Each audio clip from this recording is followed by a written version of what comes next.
I made a text comment on this video earlier, but I feel I have just a little bit more to say on this, because I used to feel similar to the way you feel. I used to think that by allowing people with defects to survive where they wouldn't have normally survived, we were weakening the human race. If someone, say, with diabetes and genetic issues grew up and then had children, their children would have genetic issues, and then their children, and so on and so on. If we weren't a conscious race, that would be a problem. But the fact that we can help children to survive that wouldn't normally in nature, I think is a testimony to where we're headed.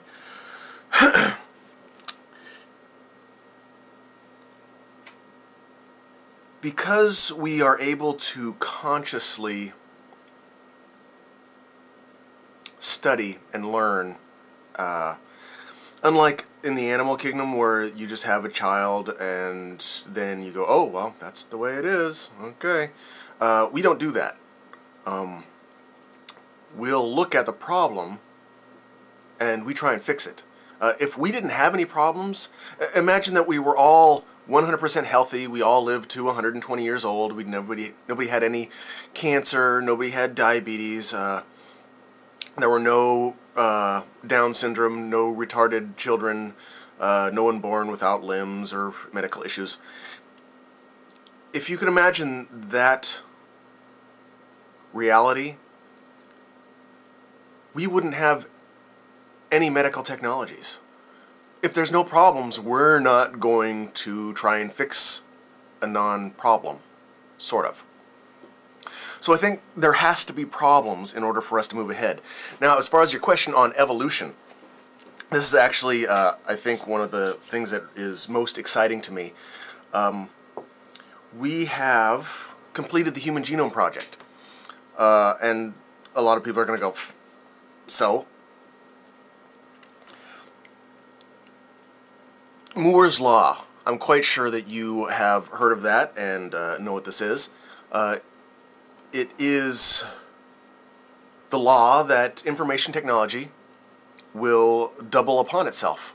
Exponential growth, as I said in the comment also. So any information technology is built upon. We're conscious individuals, and we will use old technology to build new technology. So we're doubling, I guess it's supposedly every 18 months, but according to the cell phone, it's every 6 months now. So it's getting even faster. But now that we have the human genome decoded, essentially, we're getting more and more every day, but now that we have that decoded, the human body is essentially a technology. It's an information technology. So we can now evolve consciously at an exponential rate. Gene doping is one of those things that is going to also help us. And I've done a couple videos on that where you're able to take a DNA trait from one person and give it to another. Excuse me. If you can imagine, because you have some genetic issues, the diabetes, for instance, you will, in very short order, be able to go to the doctor and he will have on file somebody that has a genetic resistance to diabetes. He will then inject that DNA strand into you, and then you will inherit that genetic resistance to diabetes. Essentially, an upgrade patch is what he's doing, or what you will be able to do. And it's early. Sorry.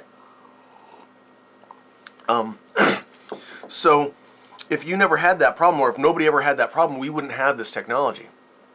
And if you can extrapolate from there, once DNA, essentially, is information technology, your whole being is just software. You will, at some point, and I'm betting in the near future, be able to change anything about yourself that you want to. Very exciting. There's some scary aspects to it, of course, but I think that people with genetic issues are actually helping us evolve faster. That's just my opinion. I could be completely wrong. I don't think so, but I could be. And thanks for the topic.